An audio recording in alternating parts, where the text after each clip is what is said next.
नमस्कार, मैं सीमा जिरानी आप सभी का स्वागत करती हूँ नूरे साहिब के आज के एपिसोड में। अगर हमें सूफी संतों की बानी को समझना है तो हमें उनकी बताई हुई महत्वपूर्ण शिक्षाओं को एक एक करके समझना पड़ेगा, तभी हम उनके बानी के सार तत्व तक पहुंच पाएंगे। तो आज के हमारे डिस्कशन का जो टॉपिक है वह है एकता, अद्वैत, अद्वैतवाद, या फिर जिसे सूफियों ने कहा वहदतुल वजूद या हमाउस्त। यह अपने आप में एक बहुत बड़ा टॉपिक है। अद्वैतवाद एक 10 मिनट के कैप्सूल में इसके बारे में बात कर पाना भी बहुत बड़ी बात है। मैंने फिर भी कोशिश की है, तो आइए देखते हैं कि अद्वैत या अद्वैतवाद असल में है क्या।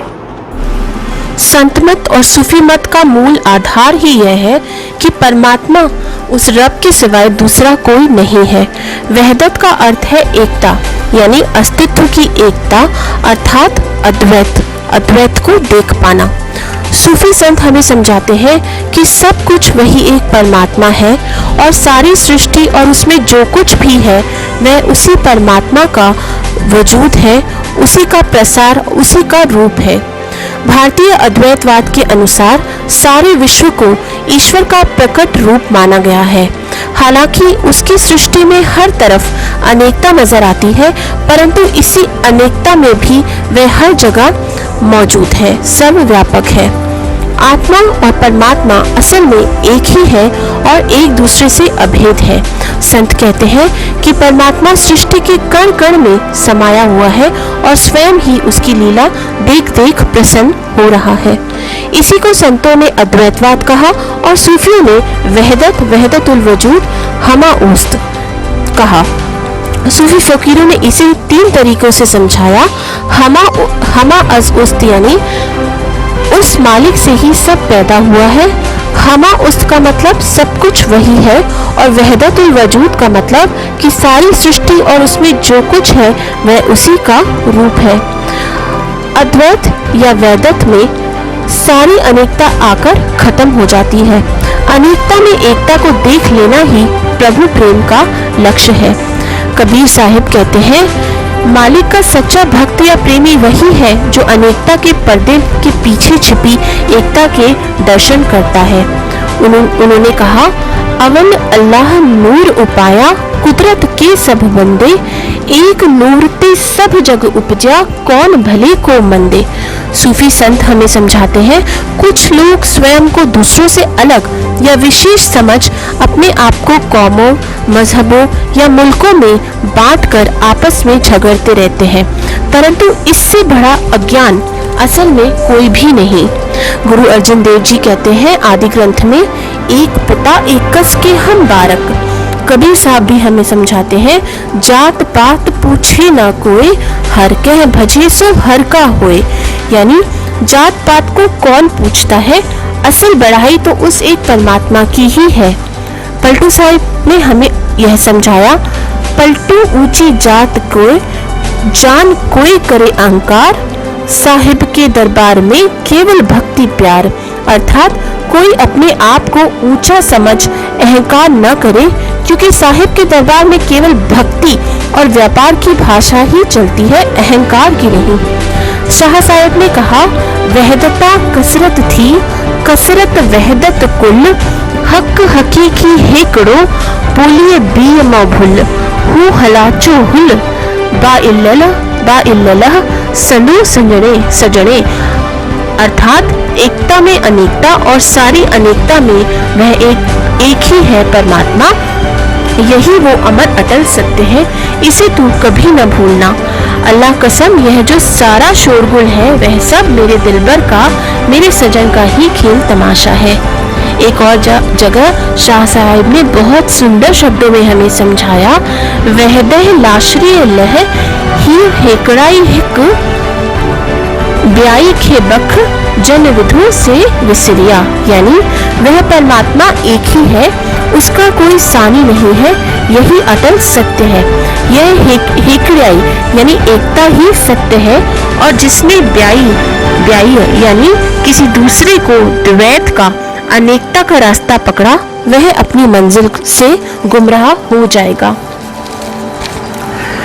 सचल साईं हमें समझाते हैं, पाण पंहिंजो पाण ही सूरत मंझ सुञाण, अल्लाह अल्लाह छो चवी पाण ही अल्लाह जान।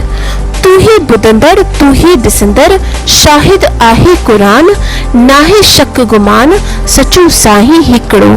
सचल साईं हमें समझाते हैं, अपने आप की पहचान कर, इस जिस्म में तू ही बसता है। अल्लाह अल्लाह क्यों पुकारता है? तू ही उस अल्लाह का रूप है। देखने वाला तू ही है और सुनने वाला भी तू ही है। तुझ में बैठ तुझको देखने वाला वह मालिक ही है। इस बात का गवाह कुरान है। सचल साईं को इसमें कोई शक नहीं कि साईं एक ही है। सचल साईं एक और जगह कहते हैं, ब्याई बानप छड़ सच्चा आओ वहदत में, लहनो दहमो लड़ तू पकाई पाक थी। यानी बंदे तू ब्याई या अनेकता की गुलामी छोड़ वहदत की सच्चाई में आ। जिस्म के पार जो जान है, यानी शरीर नहीं आत्मा को देख, तब पूरी तरह से तू पाक हो जाएगा। गुरु नानक बाबा भी हमें यही समझाते हैं, आपे रसिया आपे रस आपे रावणहार, आपे होवे चोलड़ा आपे सेज भतार, रंग रता मेरा साहिब रव रहा भरपूर, आपे माछी मछली आपे पानी जल, प्रणवे नानक वेदती तू सरवर तू हंस, कौल तू है कविया तू है आपे वेख विगस। गुरु नानक बाबा कहते हैं कि वह एक साहिब अनेक रंग धारण करके हर स्थान पर मौजूद है। परमात्मा स्वयं ही रस है, स्वयं रसीला, स्त्री शैया और पुरुष भी, मछेरा मछली जल और जाल भी, दिन रात और सब रंग भी। यह सब खेल देखने वाला और इस खेल को देखकर प्रसन्न होने वाला भी वह स्वयं ही है। साईं बुल्ले शाह ने कहा, कुन फैकून आवाजा देंदा वहदत विचो कसरत लहंदा, पहन लिबास बंदा बन बहंदा कर बंदगी मस्जिद वर्दा ए। यानी परमात्मा ने हुक्म दिया कुन यानी हो जा, और सृष्टि की रचना यानी फैकुन अपने आप हो गई। यानी जब परमात्मा ने स्वयं सृष्टि की रचना की तो वह अपनी वहदत एकता में से ही कसरत यानी अनेकता को पैदा किया। खुदा खुद बंदे का लिबास पहनकर आए और खुदा खुद बंदा बनकर अपनी ही बंदगी कर रहा है। संत नामदेव भी यही कहते हैं आदि ग्रंथ में, सब गोविंद है गोविंद बिन ना कोई, घट घट अंतर सर्ब निरंतर केवल एक मुरारी। यानी सब में सिर्फ गोविंद ही है, घट घट में बसने वाला एक मुरारी या परमेश्वर ही है। और उस परमात्मा को पाने का जो रूहानी अभ्यास ये सूफी और संत हमें बताते हैं, वह है शब्द नाम या कलमे की कमाई। निरंतर अनुभव और अभ्यास के रास्ते पर चलकर शब्द या नाम की कमाई करते हम सब बंदों में उस एक रब का रूप देख सकते हैं, उसकी मौजूदगी का एहसास कर सकते हैं। सूफी संत भी यही समझाते हैं कि सच्चा सूफी अपने अंदर कलमे इलाही की लिव लगाकर खुद की पहचान कर लेता है और खुद खुदा में समाकर खुद उसी का रूप हो जाता है। रूह को बनाने वाला भी रब और उसमें बसने वाला भी रब। काजी कादर ने अपनी बैतों में ये कहा, पाणे वाणे रंग में पाणे वाण नतोसी, रंगी दड़ो पाण धनी सभे रंग संदस। अर्थात परमात्मा ने अपने ही रंग में खुद को रंगा है, रंगने वाला भी वह खुद है और सभी रंग भी उसी के हैं।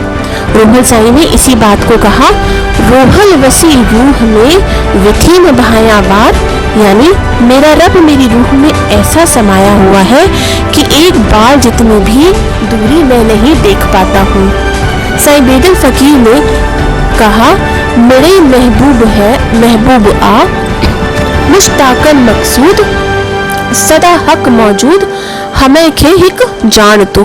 यानी बस मेरा महबूब ही है हर तरफ, हर यह अटल सत्य है, रब और बंदा एक ही है। तो देखा आपने, संतों ने सूफियों ने हमें कितने सुंदर और सरल शब्दों में समझाया कि रब और रूह एक ही है। सब बंदों में उसी एक परमात्मा का नूर है और यही आध्यात्म का असल मकसद या मंजिल है। तो देखा आपने, इन सूफी सिंगर सेंट्स ने हमें कितनी सीधी सरल बानी में यह समझाया कि रूह और रब असल में एक ही है। इंसान उसी एक ईश्वर का ही रूप है और अद्वैत या एकता या वहदत या उस वननेस को समझ पाना, उस तक पहुंच पाना ही आध्यात्म या स्पिरिचुअलिटी का असल मकसद या मंजिल है। अगर आपको मेरा काम पसंद आया तो मेरा आप सभी से यह विनम्र निवेदन है कि सीमा झुरानी नाम से जो मेरा चैनल है उसमें मैं नूरे साहिब से रिलेटेड, इस किताब से रिलेटेड ये सारे एपिसोड्स डालती हूँ, तो आप उसे प्लीज लाइक करें, शेयर करें, सब्सक्राइब करें और आगे से आगे इस काम को शेयर करें ताकि संतों की वाणी का हम अधिक से अधिक प्रचार प्रसार कर सके। मैं नहीं समझती इससे बड़ा कोई भी सेवा का काम है। धन्यवाद, मेहरबानी। सीमा झुरानी।